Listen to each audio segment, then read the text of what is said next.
हिमालय में आज भी हजारों ऐसे स्थान हैं जिनको देवी देवताओं और तपस्वियों के रहने का स्थान माना गया है।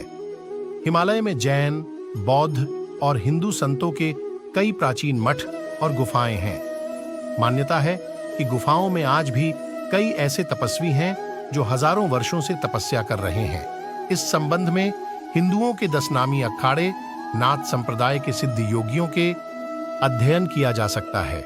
उनके इतिहास में आज भी यह दर्ज है कि हिमालय में कौन सा मठ कहां पर है और कितनी गुफाओं में कितने संत विराजमान हैं।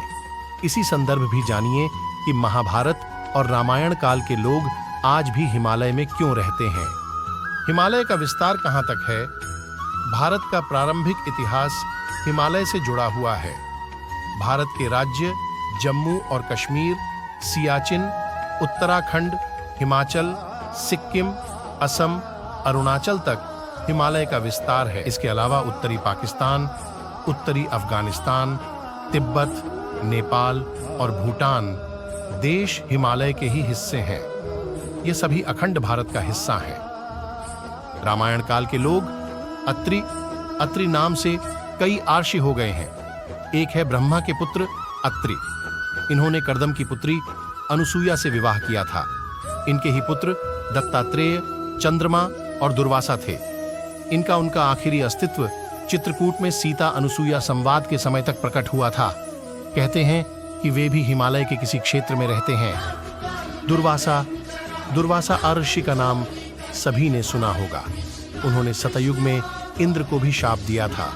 उन्हें राम के युग में भी देखा गया और वे द्वापर युग में श्री कृष्ण के पुत्र सांब को भी शाप देते हुए नजर आता है।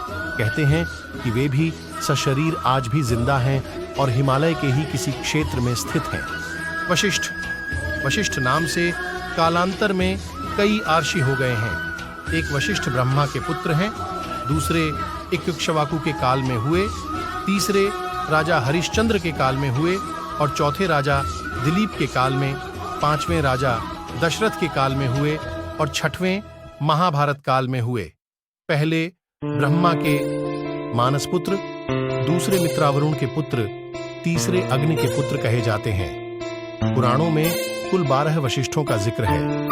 हालांकि विद्वानों के अनुसार कहते हैं कि एक वशिष्ठ ब्रह्मा के पुत्र हैं, दूसरे इक्ष्वाकुवंशी त्रिशुंकी के काल में हुए जिन्हें वशिष्ठ देवराज कहते थे, तीसरे कार्तवीर्य सहस्रबाहु के समय में हुए जिन्हें वशिष्ठ अपव कहते थे, चौथे अयोध्या के राजा बाहु के समय में हुए जिन्हें वशिष्ठ अथर्वनिधि प्रथम कहा जाता था, पांचवें राजा सौदास के समय में हुए थे जिनका नाम वशिष्ठ श्रेष्ठ भाज था, छठे वशिष्ठ राजा दिलीप के समय हुए जिन्हें वशिष्ठ अथर्वनिधि द्वितीय कहा जाता था। इसके बाद सातवें भगवान राम के समय में हुए जिन्हें महर्षि वशिष्ठ कहते थे और आठवें महाभारत के काल में हुए जिनके पुत्र का नाम पराशर था। इनके अलावा वशिष्ठ मैत्रावरुण, वशिष्ठ शक्ति, वशिष्ठ सुवर्चस जैसे दूसरे वशिष्ठों का भी जिक्र आता है।